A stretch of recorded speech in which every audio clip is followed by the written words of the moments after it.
범사에 담대한 거로 기뻐하노라. 이런 제목으로 고린도후서 강의를 이어가겠습니다.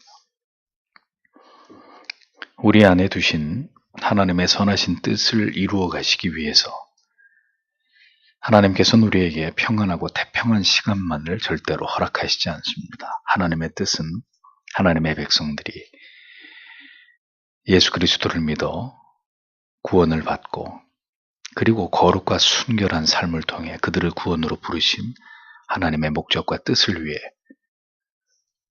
빛과 소금의 사명을 살아가는 데 있습니다. 우리는 평범한 일상을 평화롭고 자유롭고 만족스러운 하루하루를 살아가는 것이 목적이지만 하나님의 목적은 우리를 하나님의 사람으로 완전하게 다듬어 가시고 세워 가시는 데에 있다는 것을 신자는 잊어서는 안 됩니다. 그렇기 때문에 하나님은 신자 안에 있는 죄를 다루십니다. 절대로 죄의 문제를 간과하지 않으십니다. 다윗에게 나단 선지자를 보내서 결국 그 교만한 다윗을 회개의 자리로 이끄셨듯이 죄를 분명히 죄로 인식하게 만드시고 결국은 그것을 회개하도록 역사하시는, 그래서 하나님의 백성들 안에 거룩을, 순결을 계속 회복해 나아가시고 그것을 지켜 나아가고 보존해 나아가기를 원하시는 것이 하나님의 뜻이라는 것을 우리는 잊어서는 안 됩니다. 때로는 우리의 양심을 강하게 꾸짖어서 죄에 대해서 심각한 눌림과 근심을 주기도 하시고 그로 인해서 자신을 깊이 돌아보고 감추어진 죄와 지속되고 있는 죄를 다루셔서 우리의 영혼을 각성하게 하시고 다시 정결하게 만드는 일들을 하나님은 우리 안에서 단행하십니다. 사도는 눈물로 편지를 써서 고린도 교회 성도들을 권면하고 책망했고 결국 그와 같은 노력은 고린도 교회의 성도들에게 거룩한 근심을 불러왔고 그들이 하나님 앞에서 회개함으로 그들의 신앙을 다시 회복할 수 있었던 중대한 전환점이 되었던 것을 보게 됩니다. 때로는 성령께서 그렇게 하나님의 말씀을 전하는 자들을 통해서 여러분에게 거룩한 근심을, 고통을, 내면의 괴로움을 주기도 하신다는 사실을 기억하셔야 합니다. 성도님들은 나 교회에 와서 위로를 받기를 바라고 편안하고 감동적이고 즐거운 이야기를 듣기를 원하시지만 그것은 우리의 희망사항입니다. 하나님은 그 전에 우리를 고치기를 원하신다는 거죠. 여러분들을 절대로 고통스럽게 하려고 하는 것이 하나님의 뜻이 아니라 그 모든 거룩한 근심과 고뇌를 통해서 성도의 영혼이 다시 하나님과 가까워지고 더 성숙해 나아가도록 하기 위한 하나님의 뜻이 그 가운데 포함되어 있다는 것을 우리는 잊지 말아야 합니다. 돌이켜 회개하는 일은 사도의 말을 빌리면 1절 너희 자신의 깨끗함을 나타내는 일이다 라고 11절의 후미에 이 말씀이 기록되어 있는 것을 볼 수 있죠. 회개함으로 돌이켜 회개에 합당한 열매를 맺을 때 그것은 그의 참 성도됨을 하나님 앞에서 증명하는 기회가 된다는 거예요. 깨끗하지 않았습니다. 더러웠습니다. 죄를 지었으니까요. 그런데 하나님의 뜻은 더러워진 채로 그대로 있는 것이 아니라 하나님의 사도를 통해서 그 죄를 깨닫도록 책망하고 훈계하게 만들어서 결국 그들이 거룩한 고뇌 속에서 하나님 앞에 죄를 토해내고 그래서 다시 하나님 앞에 깨끗함으로 자기 자신들을 나타내는, 그것이 하나님이 우리에게 회개케 하시는 궁극의 목적이라는 거죠. 그 하루 종일 놀던 아이가 집에 들어오면 엄마가 어떻게 합니까? 가서 깨끗이 씻어라 하고 이야기합니다. 깨끗이 씻고 오너라. 그리고 저녁을 먹자.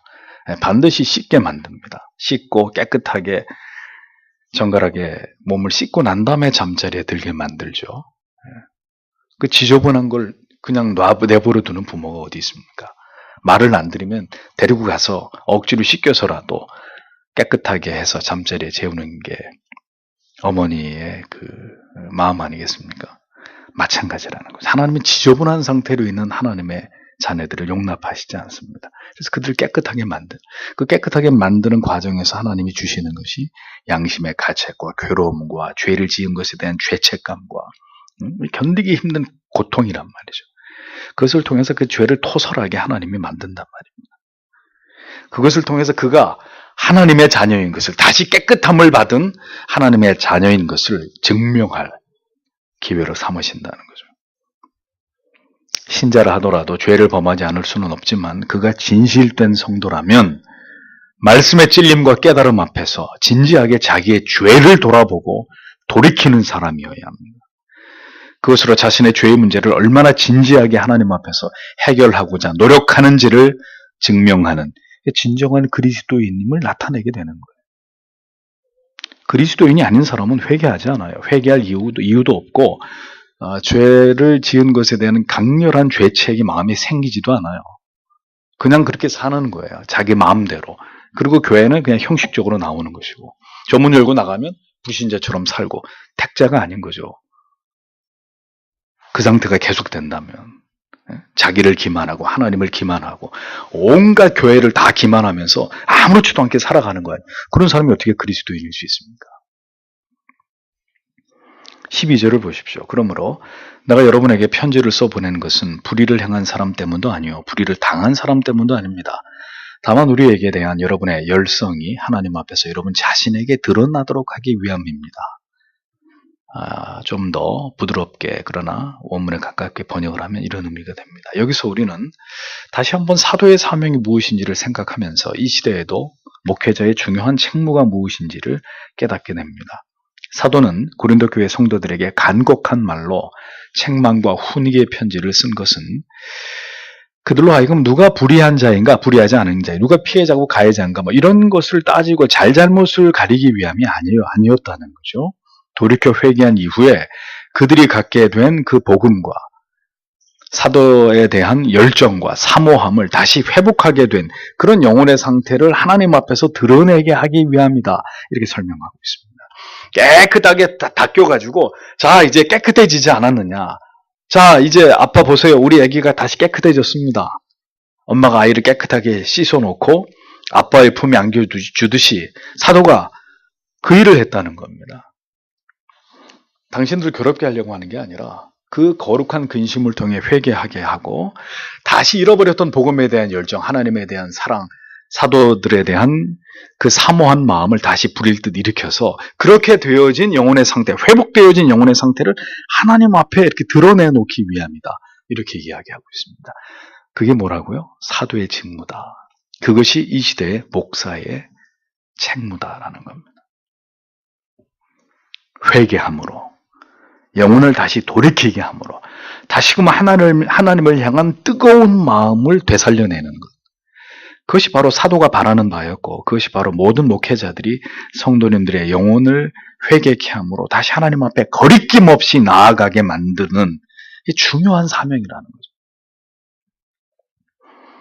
그러므로 성도를 돌이키게 하는 일, 회개함으로 다시 잃어버린 신앙의 열정을 회복시키는 일은 그러한 영적인 각성과 변화의 모습을 하나님 앞에 드러내게 되는 이 일은 목회자에게 가장 중요한 사명이고 목회자가 반드시 감당해야 될 책임이 아닐 수 없다는 것입니다. 그래서 문제는 이 일이 참으로 어렵고 수고스럽고 고통스러운 일이라는 거예요.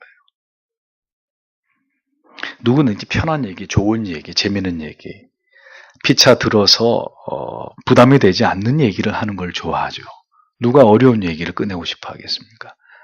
누가 들을 때 가슴이 후벼 파내지는 그런 고통을 느끼게 되는 말을 서슴지 않고 하고 싶은 사람이 어디 있겠습니까? 사도가 고린도 교회 문제를 해결하기 위해서 얼마나 많은 수고와 노력을 기울였는지를 여러분 고린도서를 통해서 살펴보십시오. 교인 가운데 음란에 빠진 문제, 성도 간의 파당의 문제, 은사를 서로 자랑하면서 싸우는 대립하는 이런 문제, 거짓 교사들의 속임에 넘어가가지고 사도를 비난하고 업신여기고 거부하던 이런 모든 문제들, 이런 문제들을 바로잡기 위해서 사도가 혼신의 노력을 다했던 흔적들이 고린도서의 곳곳에서 드러나고 있지 않습니까? 그가 그렇게 교회와 성도들을 바로 세우기 위해서 돌이켜 회개케 하기 위해서 그토록 노력한 이유는 그들의 영혼이 돌이켜 회개함으로 이렇게 모두 하나님 앞에 바르게 서도록 하기 위함이었다는 거죠. 깨끗함으로, 아무것도 하나님 사이에 거리낄 것이 없는 깨끗함으로 다시 하나님 앞에 그렇게 자기들을 드러낼 수 있도록 그렇게 만들기 위함이었다는 겁니다. 그리스도께서 이 땅에 오신 목적이 뭡니까? 하나님의 백성들의 그 죄와 타락으로 말미암은 모든 깨어지고 뒤틀리는 관계를 다시 하나님과 회복시키기 위함이었잖아. 사도의 사명 또한 모든 깨어진 것을 다시 복원하고 원래의 자리로 돌아가게 하는 것이었다는 것을 우리는 깨닫게 됩니다. 부러진 뼈를 누군가는 다시 제자리에 맞춰 넣어야 합니다. 근데 부러진 내 다리를 내가 맞춰 놓을 수는 없잖아요. 그러니까 어떻게 해요? 병원에 가는, 정형외과에 가는 거죠. 예? 그리고 여러 사람이 단단히 몸을 붙들고 그 전문의가 순식간에 그 뼈를 제자리에 갖다 끼워 맞추죠. 근데 너무 아프니까, 뭐 저도 아직 그런 경험이 없어요. 어디가 부러져가지고 이렇게 다시 끼워 맞춰본 경험이 없는데, 옆에서 보긴 했습니다. 너무나 그게 아프니까, 부러진 뼈를 제자리에다가 집어넣는 게 아프니까, 어떤 사람은 비명을 지르다 못해 이렇게 기절까지 하는 거예요. 그러니까 그만큼 고통스러운 일이지만, 영혼이 죄로 인해서 엉망이 되었을 때, 그 영혼을 책망하고 훈계함으로 다시 하나님 앞에 바로 세워야 되는 일은 반드시 누군가에 의해서 이루어져야 되는 일이라. 그 일을 감당해야 될 사람이 누구냐 도대체. 누가 그 일을 해야 되는 것이냐. 그게 바로 목사라는 겁니다. 그 힘든 말을 돌이키라는, 회개함으로 그 죄에서 떠나라는 촉구를 여러분들에게 해야 되는 것이죠. 그 어려운 일들을 감당해야 될 사람이 목사입니다. 그렇게 하나님 앞에 다시 세우는 역할을 감당하기 위해서 이 땅에 더 많은 신실한 목사들이 일어나야 된다는 겁니다. 사도처럼 그것을 위해 각고의 노력을 감당하고 이 강단에서 이 시대의 죄를 이야기하려고 하는 목사들이 많이 일어나야 된다는 거죠. 그렇게 되어야 한국 사회가 회복되고 한국 교회가 다시 살아나는 것이지, 그렇지 않으면 이대로 침몰하는 것입니다. 이렇게 회개함으로 다시 신앙을 회복하는 고린도 교회 성도들을 바라보면서 이제 사도는 기뻐하고 있는데, 기뻐했던 것은 사도뿐만이 아니었습니다. 13절을 보면 바로 이 때문에 우리는 위로를 받았습니다. 그리고 우리가 받은 이 위로 외에 우리는 디도가 기뻐하는 것을 보고 더욱더 기뻐하게 되었습니다. 왜냐하면 그의 마음이 여러분 모두로 인해 안심할 수 있었기 때문입니다. 이렇게 기록하고 있습니다. 바울은 화제를 디도에게 돌려서 디도가 그의 동역자, 믿음의 아들 디도가 뭐 때문에 기뻐했는지를 이야기하고 그로 인해서 자신 또한 기뻐했다는 이야기를 하고 있습니다. 디도는 바울이 눈물로 쓴 편지를 가지고 고린도 교회로 가지고 가면서 이 편지가 고린도 교회 성도들에게 어떤 반응을 불러올지에 대해서 많이 우려하고 염려했을 것입니다. 이 편지를 전달했는데 고린도 교회 성도들이 더 사도 바울님을 향해서 욕을 하고 이 편지를 들고 온 나를 욕보이고 더 큰 이런 문제가 벌어지면 어떡하나, 뭐 여러 가지 그 복잡한 마음을 가지고 디도가 그 편지를 가져갔단 말입니다.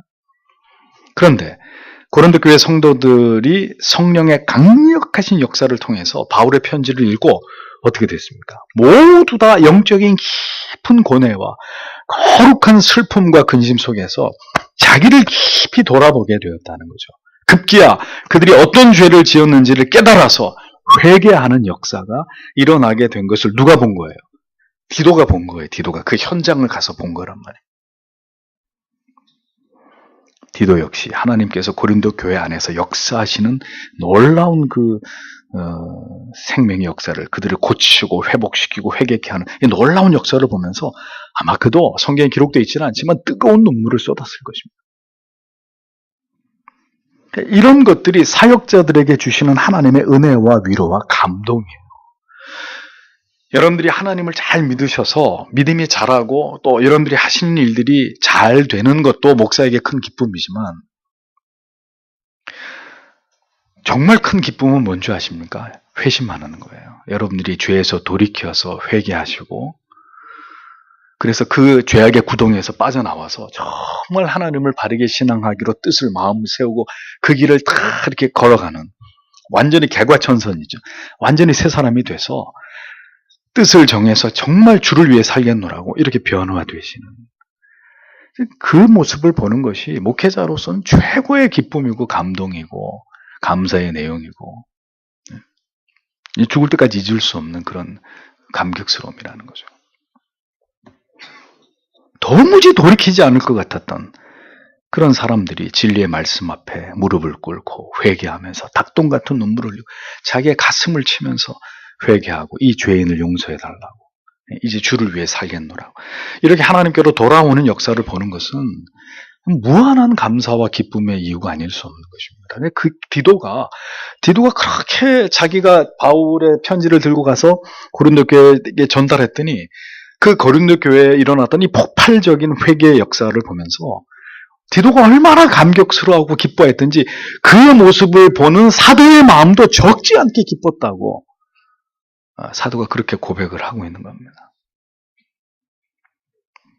여러분, 때로는 눈물 어린 진심의 편지가 정말 우리가 사랑하는 누군가를 위해서 그게 자식일 수도 있고 부모님일 수도 있고 뭐 배우자일 수도 있고 다른 시험에 들어서 교회 안 나오는 성도가 될 수 있고 뭐 누군가가 될 수 있겠지만 때로는 눈물 어린 그 영혼을 향한 진심 어린 편지가 간절히 돌이켜 회개해서 돌아오기를 바라는 그 마음이 어떻게든 그 영혼에게 전달될 때 근데 그것이 전달되는데 성령이 그것을 통해 역사하실 때 이런 놀라운 역사가 일어나는 거예요. 바울의 편지를 읽은 고린도 교회가 발칵 뒤집어지는 이런 놀라운 역사가 일어난다는 거죠. 영적인 대각성의 회개 역사가 일어난다는 것입니다. 누군가의 영혼을 진심으로 사랑하는 마음으로 그에게 뜨거운 마음으로 권면하고 책망하고 훈계할 때 등을 돌리고 반발하고 떠나는 게 아니라 뜨거운 눈물을 쏟으면서 그 책망 앞에서 회개하고 돌이키는 역사가 일어나기도 한다는 것. 그것은 모든 영혼을 교정하고 진리를 올바로 전하기 위해 쓰는 사역자들에게 이제 그런 역사가 일어날 때 그것을 지켜보는 것은 무한한 기쁨과 감사의 감격의 이유가 되기도 한다는 거죠. 하나님의 사람들은 하나님이 행하시는 일들을 볼 때 가장 기쁘고 감사합니다. 몇천억 들여가지고 예배당 지을 때 기쁜 게 아니고요. 무슨 뭐 목사 양복을 사준다 그래서 그게 기쁜 게 아니고 하나님이 하시는 그 교회를 통해서 그 하나님의 성도들을 통해서 하나님이 행하시려고 하시는 그 일들이 영혼들 속에서 나타날 때 그것을 지켜보는 것이 가장 기쁜 일이에요. 가장 감격스러운 일이에요. 그냥 당장 죽어도 여한이 없는 일이에요. 다른 어떤 일보다 영혼에서 일어나는 함께 주의 일을 하는 동역자들을 통해서 역사하시는 하나님의 능력과 은혜를 볼 때 그건 최고의 기쁨이고 감격스러운 일입니다. 구역장님들이 혹은 각 기관을 섬기시는 분들이 믿음이 연약하거나 뒤로 물러간 자들을 신방하시고 그분들을 사랑으로 섬기시면서 권면하시는 이렇게 영혼을 바로 세우기 위해서 부단히 노력하시는 모습을 보고 들을 때 목사의 마음은 무한히 기쁘고 감사한 것입니다. 정말 무슨 진짜 산삼뿌리 하나를 먹은 것처럼 힘이 나는 거죠. 하나님의 일들이 이렇게 충성스러운 성도님들을 통해서 이루어지는구나.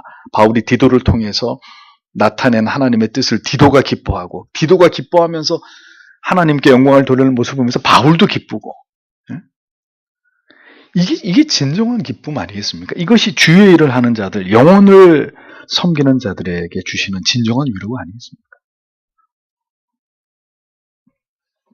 함께 주의 일을 하는 영혼들을 섬기는 분들끼리의 놀라운 유대와 사랑은 우리가 함께 하나님의 역사를 이루어낼 때 우리에게 주어지는 것입니다. 함께 교회를 위해서 수고하고 영혼들을 세워가시는 이런 헌신과 눈물겨운 어떤 충성 때문에 때때로 목사는 뜨거운 감사와 위로와 기쁨을 느끼기도 하는 거죠. 그런 동역자들의 충성된 헌신이 있어서 다시 힘을 얻고 위로를 받고 하나님께서 우리를 통해 일하신다는 소망과 감격을 맛보게 되는 것입니다. 바울이 그랬다는 거죠. 바울이.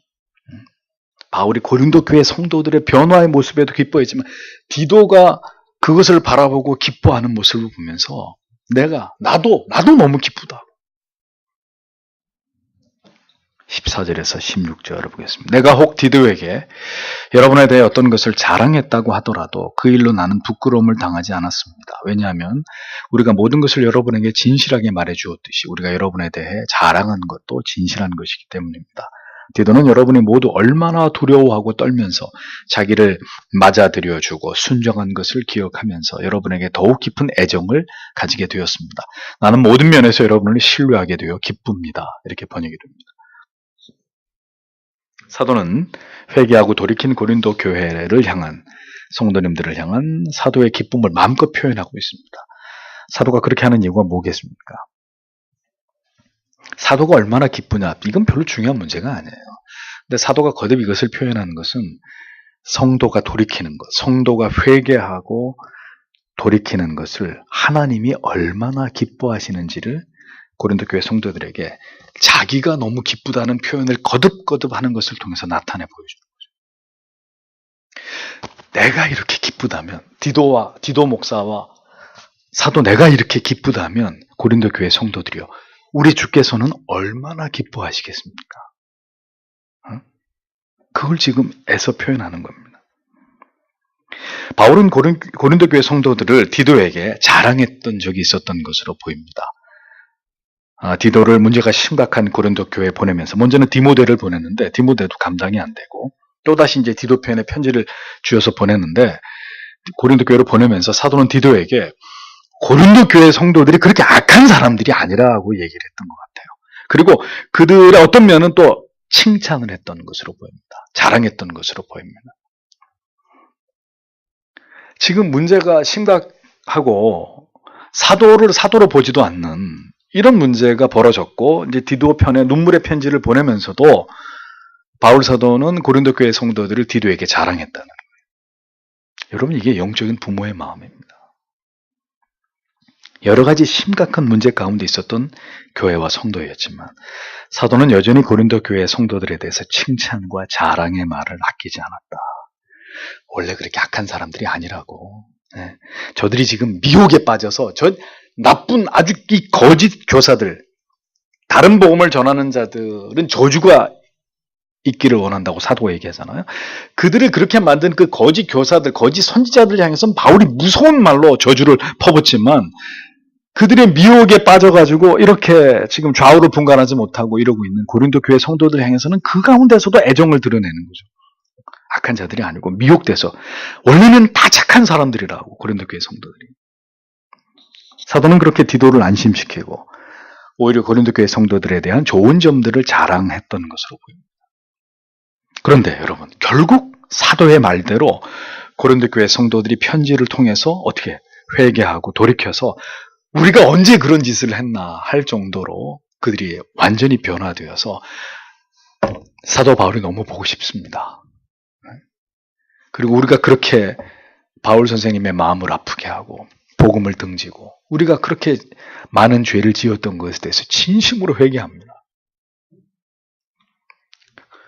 바울이 그렇게 디도에게 고린도 교회 성도들을 칭찬했는데 그 말이 사실인 것으로 이렇게 증명이 됐잖아요.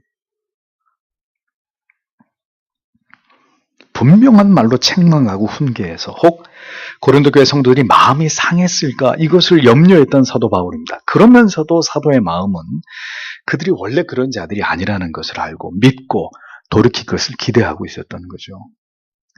그래도 끝까지 성도 안에서 좋은 면만을 보려고 하는 사도의 마음. 그것이 누구의 마음이에요? 하나님의 마음이에요. 하나님의 마음. 주님께서 십자가에서 고통당하며 죽어가시는 가운데서도 자기를 그렇게 십자가에 못 박아 죽이라고 외쳤던 자들을 향해 뭐라고 간구하셨습니까? 아버지, 저들은 지금 저들이 하는 일이 무슨 일인지 알지 못합니다. 무지해서 저렇습니다. 저들을 용서해달라고. 오늘도 우리 안에 모든 악한 것보다는 그래도 하나님을 닮아가려고 하는, 하나님께로 더 가까이 나아가려고 하는, 그래도 한때는 그가 하나님의 뜻대로 열렬히 그렇게 살아가려고 했었던 하나님, 그것을 더 크게 보시는 하나님이라는 거죠. 그렇지 않으면 우리는 다 하나님의 눈에서 전부 다 아웃될 수밖에 없는 사람들. 우리는 어떤 사람의 악함을 더 크게 보죠. 우리가 악하기 때문에. 하나님은 우리 안에 가지고 있는 선함을 더 크게 보시는 거예요. 사도의 그 기대에 부응한 고린도 교회 성도들처럼 그 하나님의 기대, 우리의 악함보다는 선함을 기억해 주시는 그 하나님께 우리도 온전히 돌이켜서 하나님을 기쁘시게 하도록, 오늘도 우리를 붙들어 주시고 죄에서 멀어지도록 우리를 이끌어 주시기를, 성도는 그 하나님의 마음을 안다면 기도해야 되는 것입니다. 주님, 제가 속히 이 자리에서 벗어나서 그 하나님의 기대대로, 그 하나님이 나에게 품고 계신 그 마음대로 돌아가기를 원합니다. 주님, 저를 그렇게 이끌어 달라고, 그의 자리로 나아가도록 저를 붙들어 달라고. 바울은 자신의 칭찬으로도 모자라서 그들을 직접 만났던 디도가 받은 감동까지 소개하고 있습니다. 고린도 교회 성도들이 보여준 그 진실된 회개의 모습, 그리고 그들이 보여준 순종의 모습, 디도를 환대했던 이런 아름다운 모습들, 그 디도가 그들이 보여준 모습 때문에 깊이 감명을 받았고, 디도가 고린도 교회 성도들에 대해서 더 깊은 애정을 갖게 됐다, 이 얘기를 소개해주고 있는 거예요, 바울이. 그대들이 이렇게 디도와 나를 기쁘게 했다라는 얘기를 거듭 이야기하고 있습니다. 감동적인 모습은 성도가 목회자의 지도와 가르침에, 때로는 말씀을 통한 훈계와 책망에 거칠게 거부하고 반항하고 시험에 들고 교회를 나가는 이런 모습이 아니에요. 깊이 그 말씀 앞에서 회개하고, 주께서 나에게 이 말씀을 통해 나를 보게 하심, 내 죄를 깨닫게 하시는구나. 그래, 그게 나다. 그게 내 모습이다. 그 말씀 앞에서 자기를 돌아보면서 회개하고, 그렇게 자기를 채찍질해준 목회자에 대해서 깊은 사랑과 감사를 표현하는, 여러분, 그것이 정말 감동적인 하나님의 자녀의 모습이 아니겠습니까? 그렇게 책망할 수 있는 목회자도 하나님이 보시기에 참된 종이고, 그 책망을 달게 받으면서 두려운 마음으로 회개하고 도리어 그 목회자를 더 귀하게 여기는 성도도 진짜 성도이죠. 그런데 이 시대는 그런 목회자도, 그런 성도도 많지 않다는 것. 누구도 훈계를 하지 않습니다. 죄를 얘기하지 않습니다. 잘하고 있다고, 여러분들이 너무 자랑스럽고 잘하고 있고, 하나님이 너무너무 기뻐하시고, 전부 다 복받고 잘 되신, 만사형통하실. 누구도 죄를 책망하지 않고, 누구도 회개하고, 그러니까 돌이키지 않습니다. 그래, 전부 다 목이 곧은 사람들 투성인 거지, 교회 안에.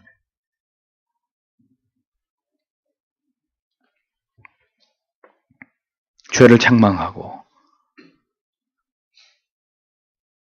하나님 앞에 돌아서야 된다고 얘기하면 그런 교회와 목회자 뒤도 돌아보지 않고 떠납니다. 이 교회도 많은 분들이 거쳐갔잖아요. 목사님 그 설교는 복음이 아닙니다. 왜 죄를 얘기하십니까? 전 단언합니다. 모두가 올바른 신앙의 모습일 수 없습니다. 사도는 이렇게 고린도 교회가 회복되는 모든 일들로 인해서 더없이 기쁘고 감사한 자신의 마음을 마음껏 표현하고 있습니다. 그러면서 사도가 뭐라고 얘기합니까? 이제 모든 일에 있어서 더욱 사도는 담대할 수 있다고 고백합니다. 담대할 수 있다.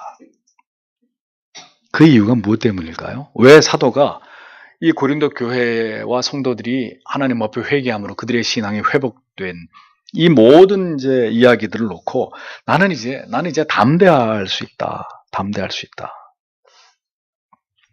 책망을 받았어도 돌이켜 회개함으로 하나님 앞에 다시 믿음을 회복한 고린도 교회 성도들을 통해서 바울은 큰 힘과 위로를 얻는 거예요. 이것이 복음의 능력이로구나.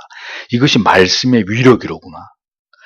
나는 이 편지를 보냈을 때 그들이 혹 상할까, 마음이 상할까, 그 근심으로 인해서 그들이 무너질까, 그들이 오히려 더 나를 멀리하고 복음으로부터 더 멀어질까 우려하는 마음이 전혀 없었다고 부인할 수 없는 가운데 그래도 그들을 권면하고 훈계하고 책망을 했는데 하나님이 그 말씀을 통해서 역사하셔서 고린도 교회 성도들을 다시 회개시키는 이런 놀라운 역사를 하나님이 나타내셨구나.